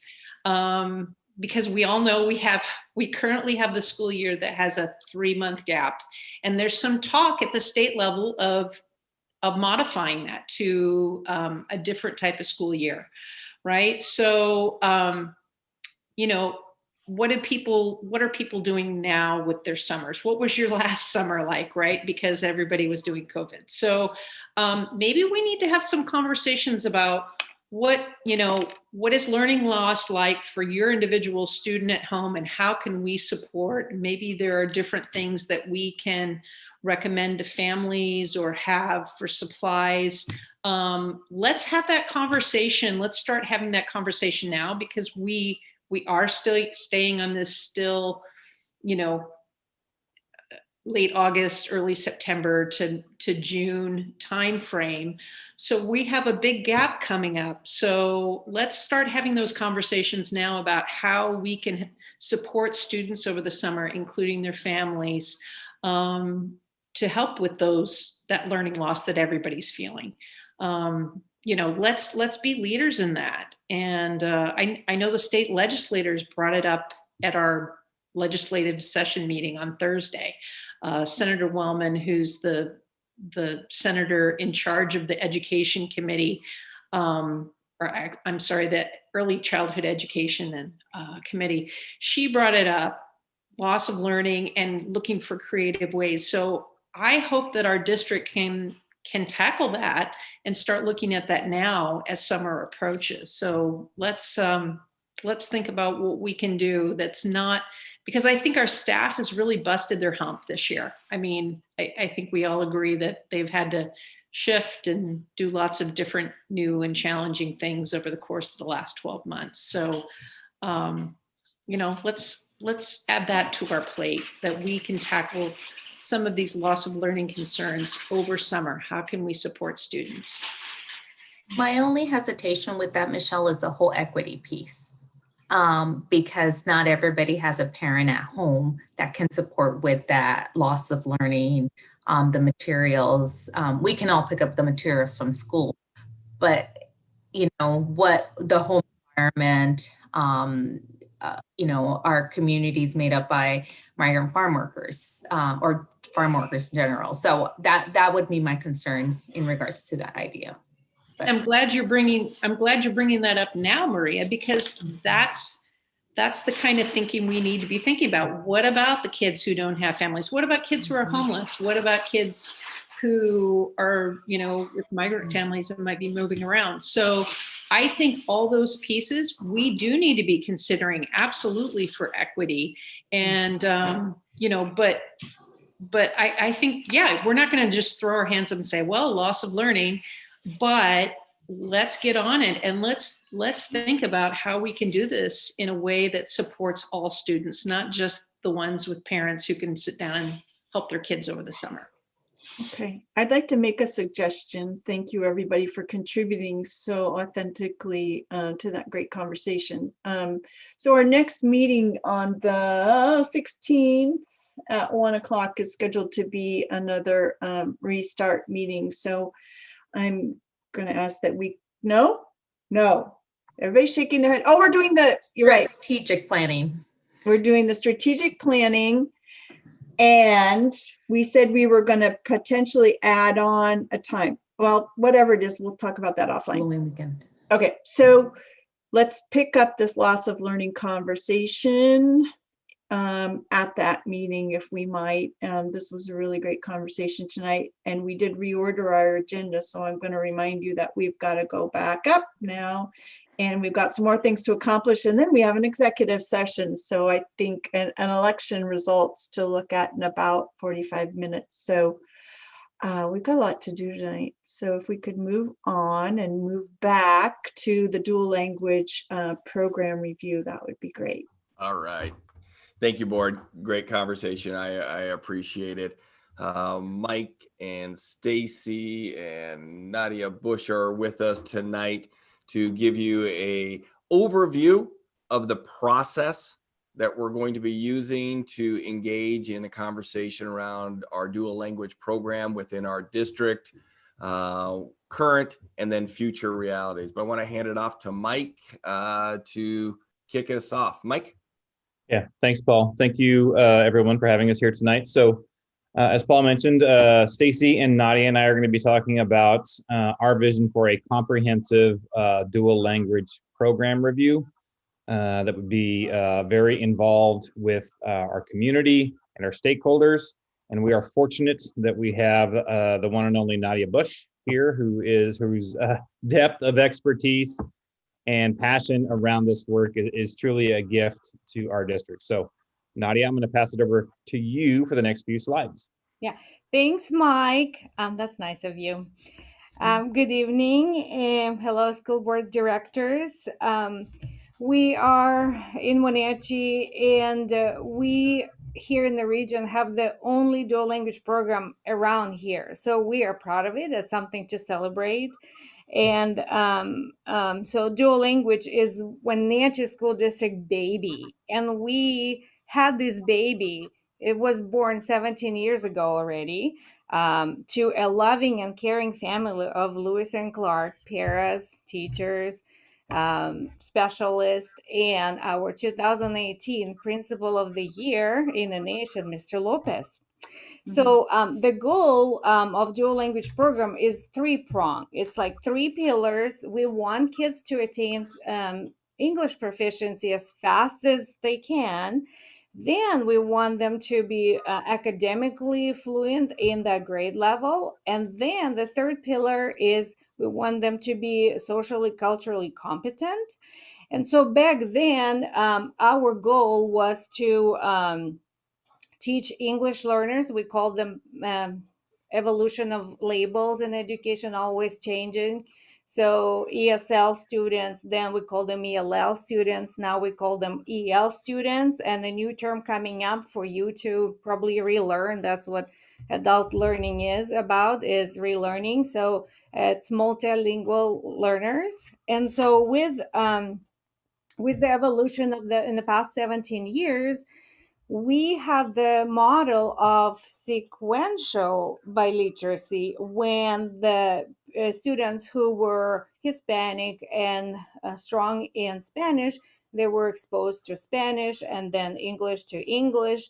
And so that model did not, over the years of implementation, so native language literacy model did not support the desired gravel level equivalent growth in Spanish for native English speakers and in English for native Spanish speakers. So in about 3 years ago, we know the demographics in our communities changed over those 17 years, and we no longer have the first generation newcomers coming straight from Mexico or other countries.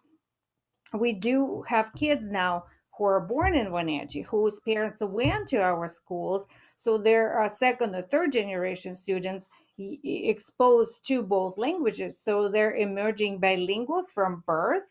So to accommodate that population, we switched about 3 years ago to a simultaneous biliteracy model in a two-way. Two-way means we have two demographic groups in one classroom, and the 50-50, the number speaks for the amount of time we spend in a day for each language.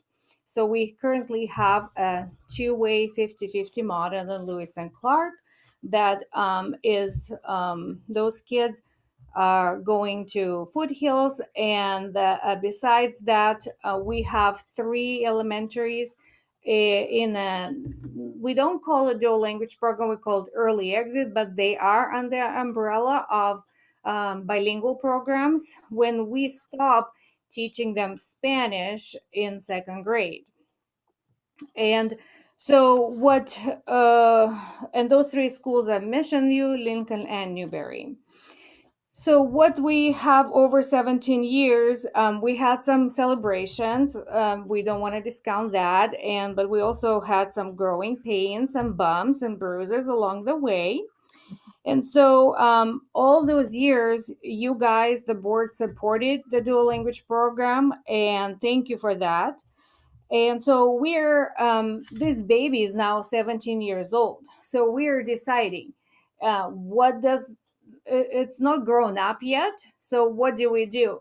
Do we keep this child at home with parents until he's 30? Or do we send him somewhere and expand and spread so to new locations and use what we know from the last 17 years to try something new?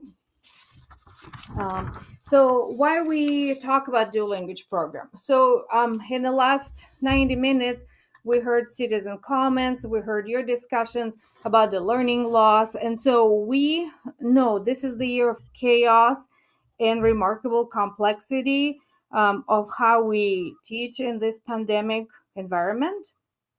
So lots of us worry about this gap widening. And so we are so dependent these days on technology, on parents, bless their hearts, and on the remote engagement. So we, the risk is high, and the tail that that will carry through the time will affect the student outcomes moving forward. So what we know is we want to create a system of innovation and have this journey of racial and economic equity. So research is undeniable that it's also constantly updated, that one-way or two-way dual language programs is the best choice for Hispanic students, for our multilingual learners, and for anybody. And so, so what we have now in Wenatchee School District is for English learners, so multilingual learners, is a remedial program. And that we offer it through elementary years, and the results, the kids who could be bilingual, they're losing their first language.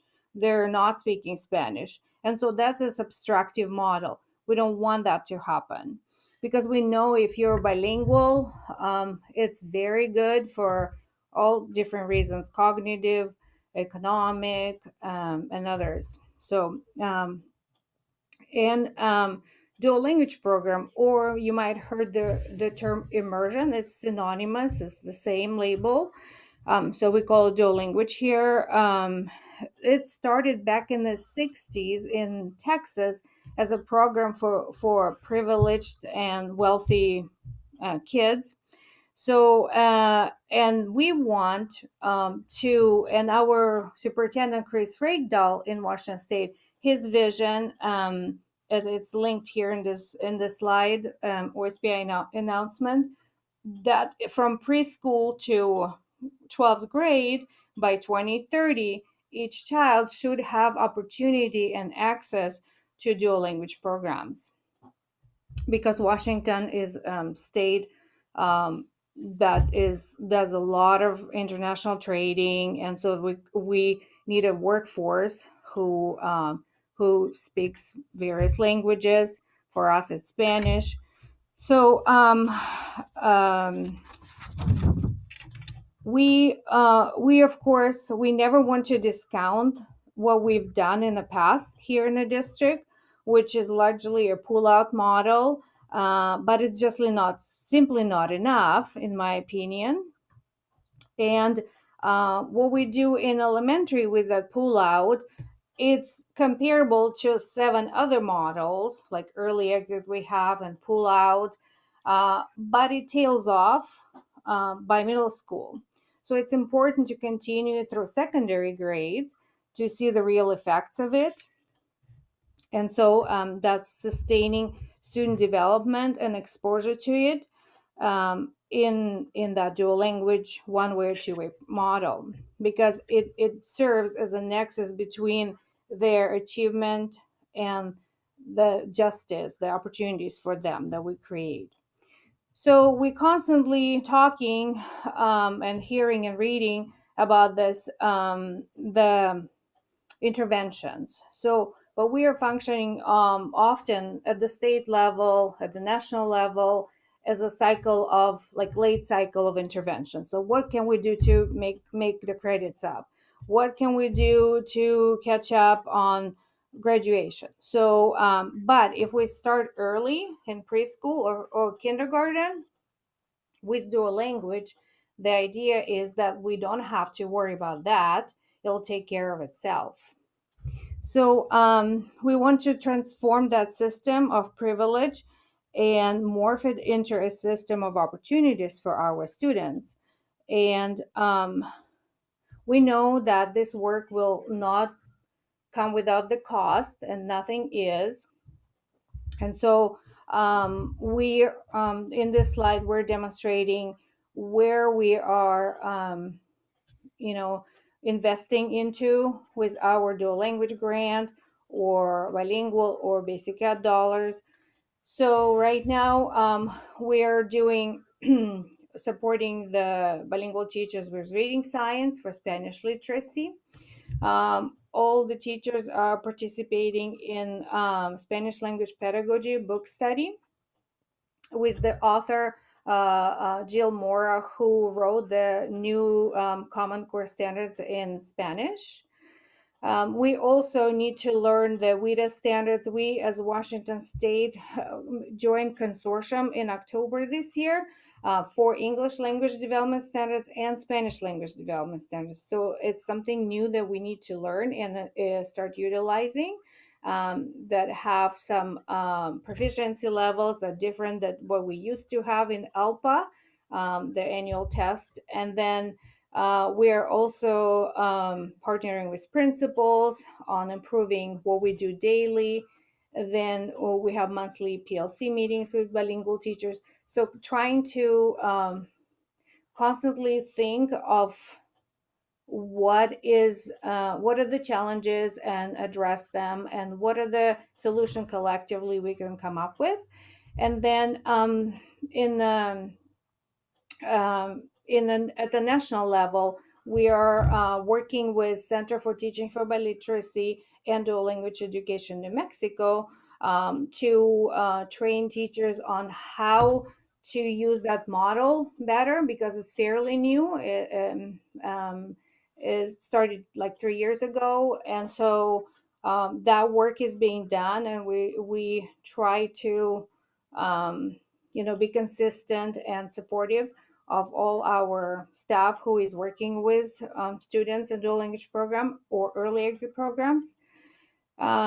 Stacy, do you have anything to add? Oh, sure. Thank you so much. Yeah, so just highlighting the first bullet and then the fourth bullet, to the point of what Ms. Bush has already spoken about, that it's very important for us to ensure that we're providing the same pedagogical stance in Spanish literacy as we do in English literacy, using that lane of reading science or structured literacy. So we have engaged in a consultancy practice in which we are currently under contract with Himilcon Inciarte. He is a national literacy trainer working under the direction of Dr. Louisa Moats, working with the state of Alabama, the State Department of Alabama. And he's been shepherding us in what does reading science look like in Spanish literacy. So I just want to thank Ms. Nadia for all of her leadership and support in endorsing that work. and all of the teachers that have been just hungry for what Spanish literacy looks like through that lens of reading science. So that's all I would like to highlight. Okay. This one's me. Thank you. So this is our proposed plan for the dual language program review process. And as you just heard, there's a lot of work that is currently happening in conjunction with this. But we see the need to engage a large representative stakeholder group because this work is so powerful and involves so many different moving parts. And for that reason, we've reached out to a facilitator named Colin Brine, who works with groups around mission, vision, partnerships, and whatnot. And we are potentially looking at working with him this spring and planning out the process that we would use going forward.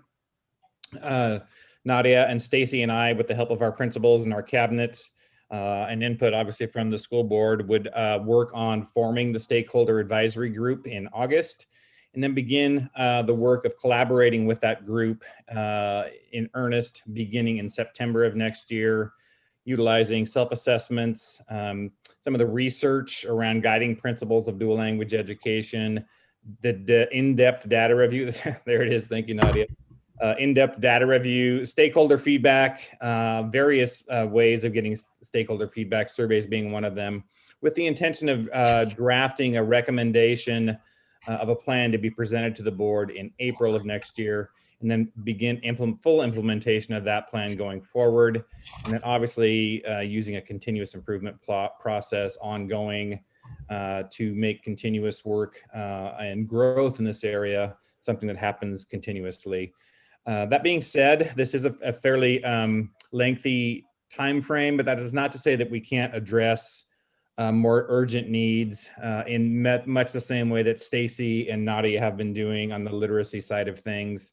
We can do the same thing on some of the systemic things that are currently characteristic of the program at Lewis and Clark. And so as we're looking long-term at reviewing how we're doing and making recommendations, we're also can be constantly monitoring any urgent needs and making those recommendations on the fly. Nadia, next is you. Yeah.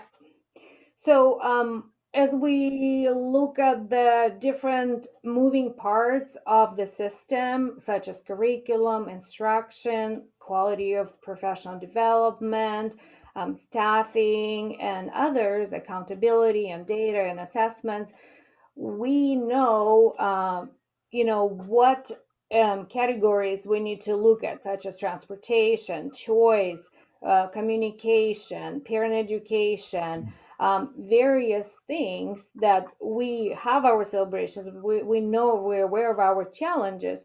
So the group that we're putting together will inform us, and there will be stakeholders from HR, from all those departments, transportation and parents and students, to yes, we're aware what we know, but what is your input, community and business leaders, and we kind of mirror it to what we if we have some members that we want to invite, we'll open an application process similar to strategic plan planning. And so, but we're aware that whatever we do long term, like right now, it's a year zero for our long term. And if we throw that rock in the water, we know that there will be a lot of lives affected, and so it has a ripple effect on lots of stakeholders.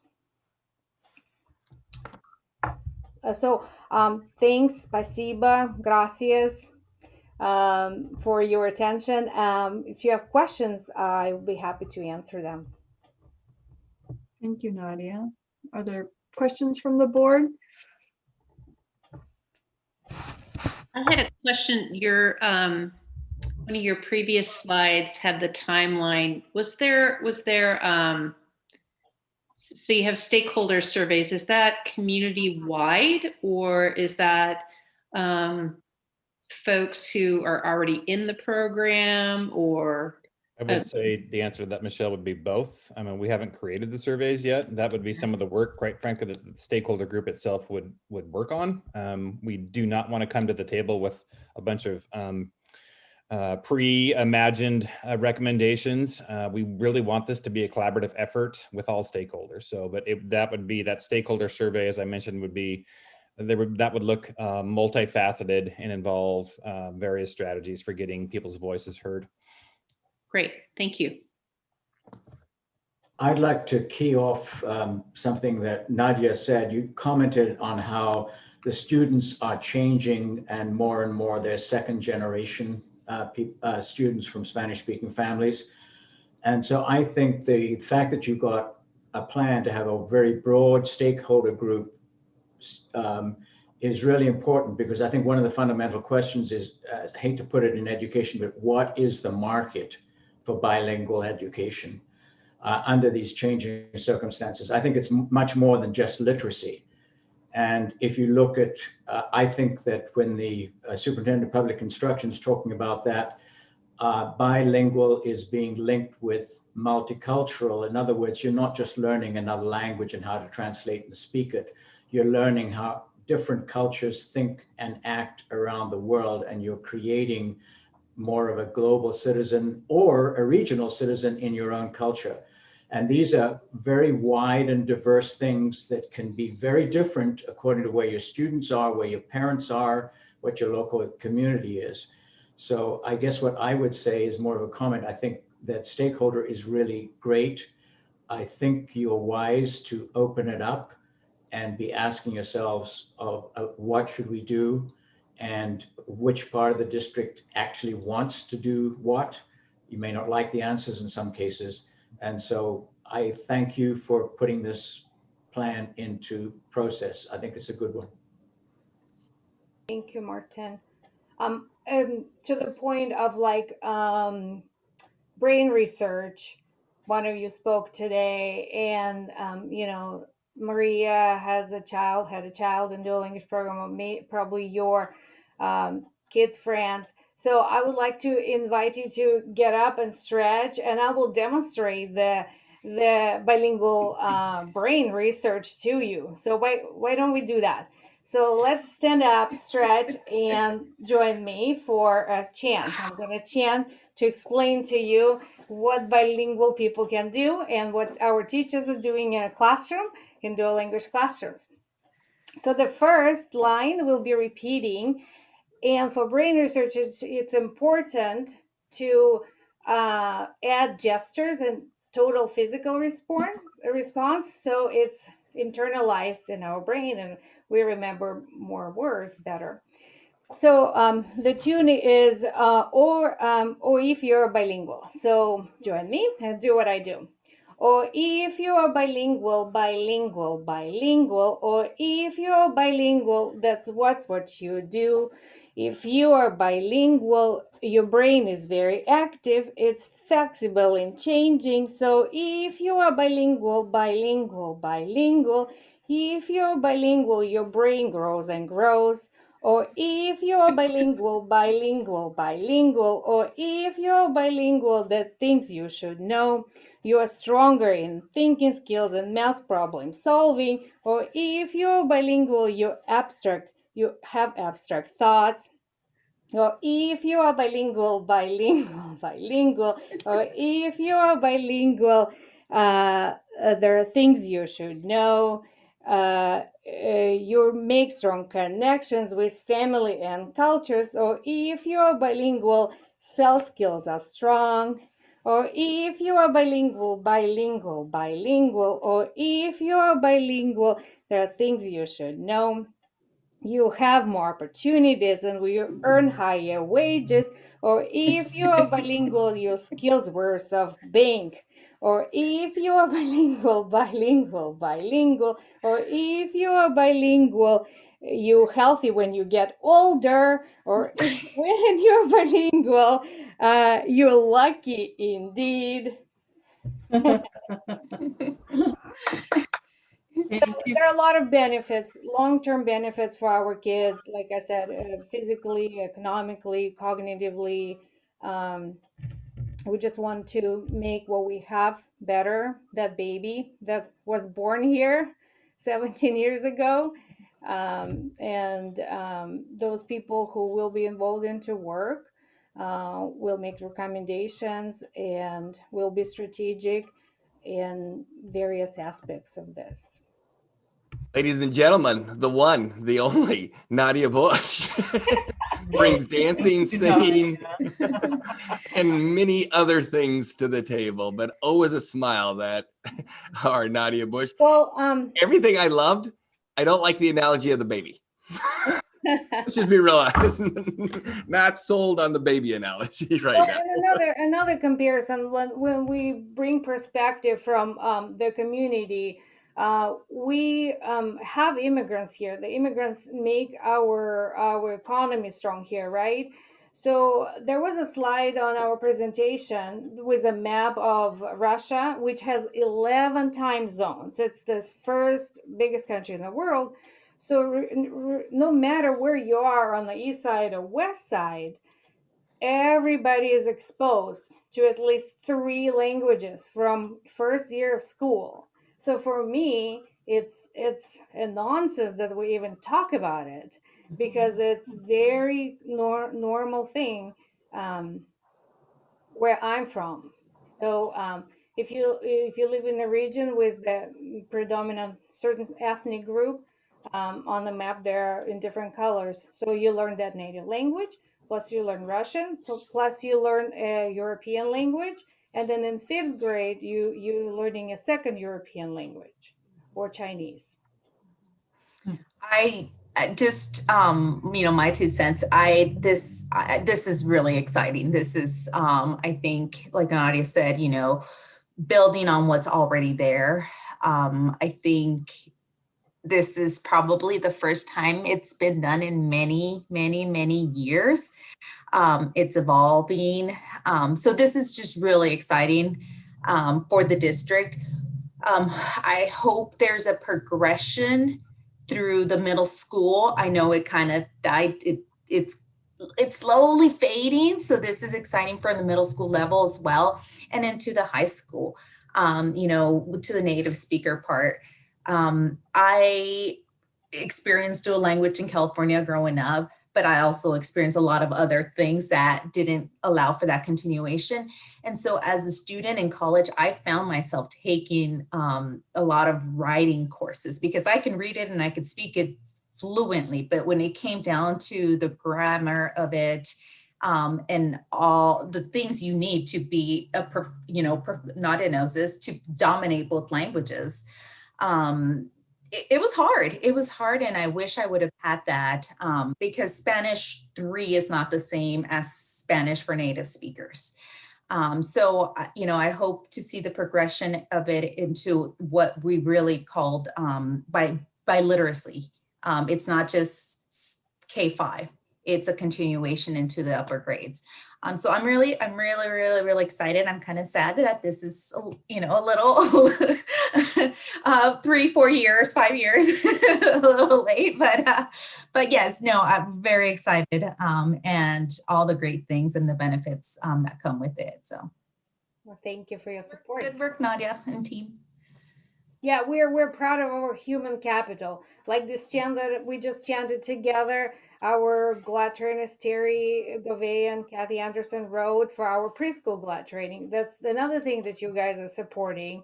And so we just today had a group of 30 primary teachers that's starting on the training cycle of 6 weeks. And so our goal will train anybody who in our valley are providers of early learning, like primary, the private providers and ECAP and Head Start.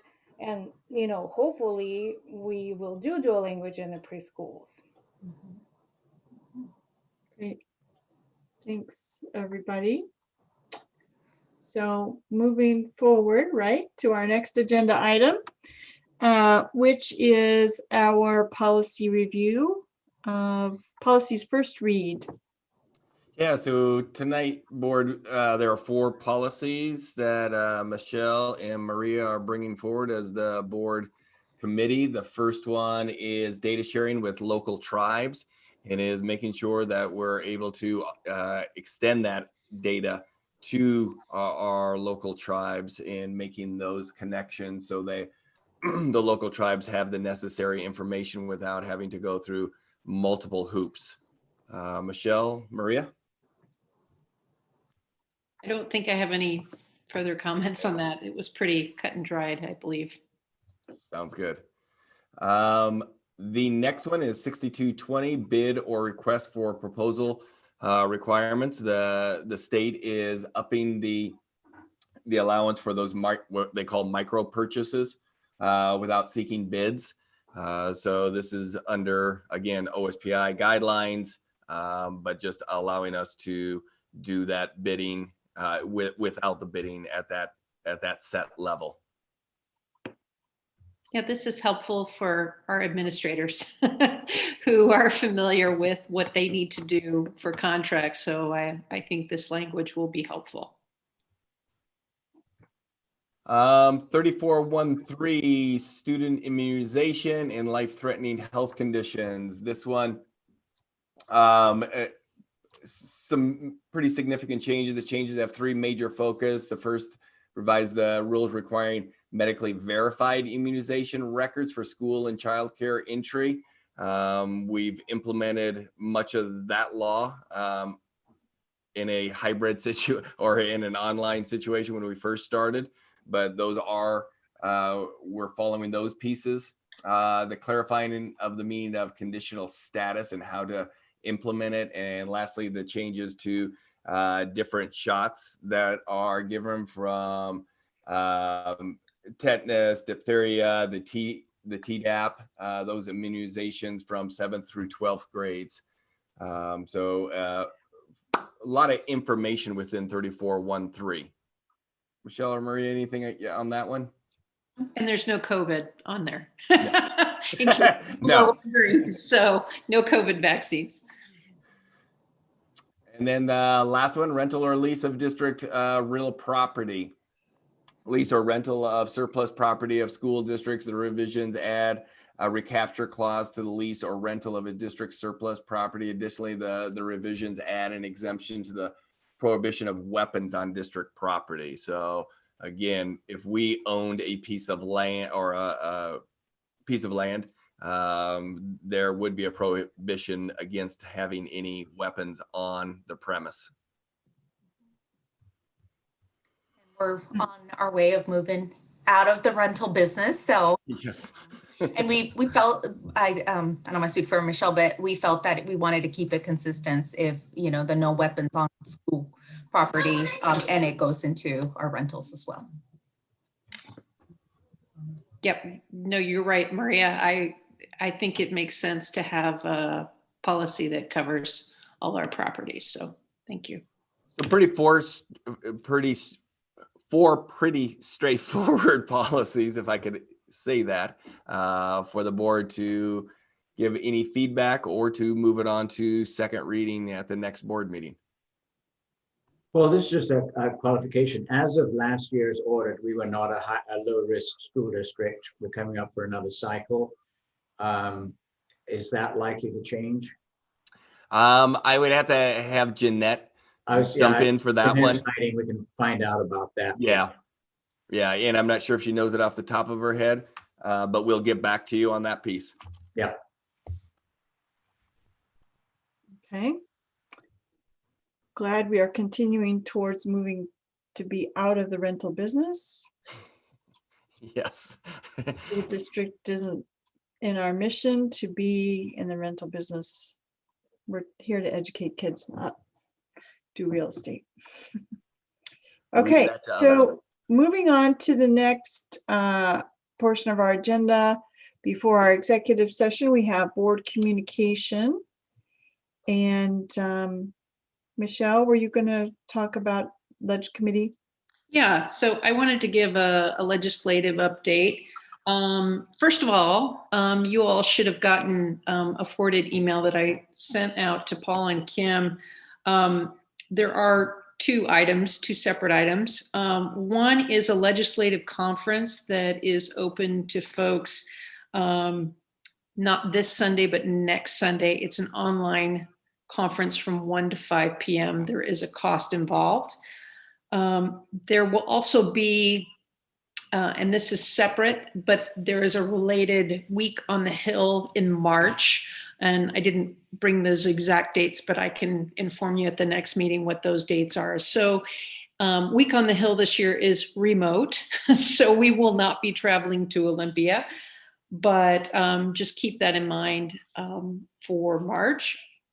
And then the other piece was unrelated to legislative, but is an equity conference that is available through the National School Board Association. That is a complimentary seminar, and that is tomorrow morning. So you can take a look at the email if you want to register tonight and attend that, you can. So I don't know if other people received that, but I just wanted to give a heads up to those. And then kind of the big deadline coming up within the next week, next Monday, is the deadline for the policy committee cutoff. And that essentially means that any bills that are still in a committee, if they have not been taken to an executive board action, then they will die in committee. So if there are, I know that Paul and Jeanette did some work on a enrollment, and I believe, was it transportation as well? Right? Okay. The enrollment budget stabilization bill is House Bill 1476, because we all know that our district, as well as probably every district in the state, has had enrollment decreases. And so it's really looking at how we can stabilize that for our districts. And then the transportation funding is Senate Bill 5128. So those are some really important bills that we're looking at. So, you know, if they are also doing remote testimony. So if you want to chime in and give remote testimony, you know, send me an email and I can send you directly to the WSD person. I'm not remembering their name off the top of my head, but I can send you information if you're interested in that. So those are kind of the highlights, but just keep in mind there's a bond bill, House Bill 1226. Again, next Monday is the deadline. If you want to give input on that, that makes it a simple majority. So we've seen this in the legislature before, but it's never passed through. So reach out to your representatives and senators if you feel so inclined. So that's all I have. Thank you, Michelle. So can we just let Kim know if we want to sign up for the legislative conference, Paul, and she can do that for us? Absolutely. Yep. Just if you're listening, I would like to register for that next Sunday, the 21st. From 1 to 5. And that's a remote conference. Mm-hmm. Yeah. Anybody else wants to go, you can let, thank you, Kim know. Any other board communications? Okay. Moving on to, we stole your superintendent report. I'm good. I think I had enough. I think I've had enough airtime. I'm good. So still waiting results though. Yeah, I'm going to look at the county website to see if, 8 o'clock is the time when results are counted, but nothing has come out yet. So, Diana, are you there? Do we got? I am anxiously refreshing this page for the last 7 minutes. No, they are not posted yet, but I'll keep checking on those and we'll notify Paul as soon as we do have that outcome. Okay, that sounds good. I know that last couple election cycles, the county website was having a glitch, so hopefully they fixed that and we needed to go to the state website. They posted results more quickly, so just in case that's still an issue. Okay, so now The school board will recess into executive session for a period of 60 minutes to evaluate the qualifications of an applicant for public employment or to review the performance of a staff member. Pursuant to District Policy 1410 and RCW 42.30.110, this discussion will be closed to the public. The school board is not expected to take final action following the executive session. So if those behind the scenes could make that happen. We will. And then if we could take a 3 to 4 minute break. Sure. And then, yes, that's very appropriate. Yep. And then we can come back and they'll hand over the host duties to me from Kim. If you would give me the host options, Kim, I would appreciate it. And then Kim, just make sure you stop the streaming piece. I will stop it on YouTube right now, and that will take care of that part, but we don't need to have the rest of it going. Okay, so a brief 3 to 4 minute break and see you all back here. Perfect. Thanks, everybody.